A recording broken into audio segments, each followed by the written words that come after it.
விஜய் காவேரி சேர்றத பார்க்க யாரெல்லாம் வெயிட் பண்றீங்களோ இந்த வீடியோக்கு ஒரு லைக் போட்டுருங்க.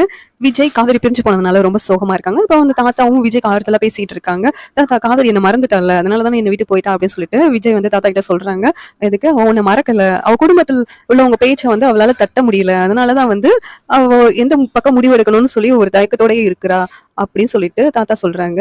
உடனே அப்பனா நான் வந்து அவங்க குடும்பத்தோட நம்பிக்கை வந்து அவங்க வச்சிருந்தது தப்பு இல்ல அப்படின்னு சொல்லி அவங்களுக்கு நம்பிக்கை கொடுக்குற மாதிரி நான் பண்ணுவேன் தாத்தா, அவங்களே என் கூட காவேரியை சேர்த்து வைப்பாங்க அப்படின்னு சொல்லிட்டு தாத்தா கிட்ட சத்தியம் பண்றாங்க விஜய். அதனால சரி விஜய்க்கு தெரிய வருது காவேரி வந்து இங்கதான் இருக்கிறாங்க, ஊருக்கு கொடைக்கானலுக்கு இன்னும் போகல அப்படின்னு சொல்லிட்டு விஜய்க்கு தெரிய வருது. இது ஒண்ணுவே போதுமே, காவேரியும் அவங்க குடும்பத்தையும் என்னால கன்வின்ஸ் பண்ண முடியும் அப்படின்னு சொல்லிட்டு விஜய் ரொம்ப கான்பிடண்டா இருக்காங்க.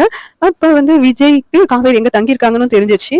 சரி அங்க பக்கத்துல போயிட்டு நம்ம வந்து ஸ்டே பண்ணிட்டு காவேரி மனசையும் அவங்க வீட்டுல உள்ளவங்க மனசையும் மாத்திரலாம் அப்படின்னு சொல்லிட்டு விஜய் வந்து நினைக்கிறாங்க. நான் என்ன பண்ணா உங்களுக்கு என் மேல நம்பிக்கை வரும், என் கூட காவேரியை சேர்த்து வைப்பீங்க அப்படின்னு சொல்லிட்டு விஜய் வந்து அவங்க வீட்டுல உள்ளவங்க கிட்ட கேக்குறாங்க.